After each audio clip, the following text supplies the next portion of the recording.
മുത്ത് നബിയുടെ പേരെന്താ? മുഹമ്മദ് മുസ്തഫ സല്ലല്ലാഹ്. മുത്ത് ജനിച്ചുള്ള നാടേതാ? കഅബത്തുള്ള മക്കത്താ. മുത്ത് വഫാത്തായ ഭൂമി മദീന, മണ്ണിലെ ചേലുള്ള സ്വർഗത്തോപ്പാ. ഹക്ക് പഠിപ്പിക്കാൻ റബ്ബ് അയച്ചുള്ള അംബിയ മുർസലിൽ ഖാതിമരാ.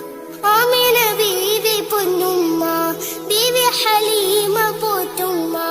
ആമിന ബീവി പൊന്നുമ്മ, ബീവി ഹലീമ പോറ്റുമ്മ. ആരംഭപ്പേതിൽ പിറക്കും മുന്നേ പിരിഞ്ഞു പൊന്നുപ്പ അബ്ദുള്ള. ആദ്യത്തെ ഭാര്യ ഖദീജുമ്മ, അവരിൽ പിറന്നു ബി ഫാത്തിമ. ആദ്യത്തെ ഭാര്യ ഖദീജുമ്മ, അവരിൽ പിറന്നു ബി ഫാത്തിമ. അഹ്ലു ബൈത്തിലെ കണ്ണികൾ ചേരുന്ന ഹസൻ ഹുസൈൻ ഒരു പൊന്നുമ്മ. മുത്ത് നബിയുടെ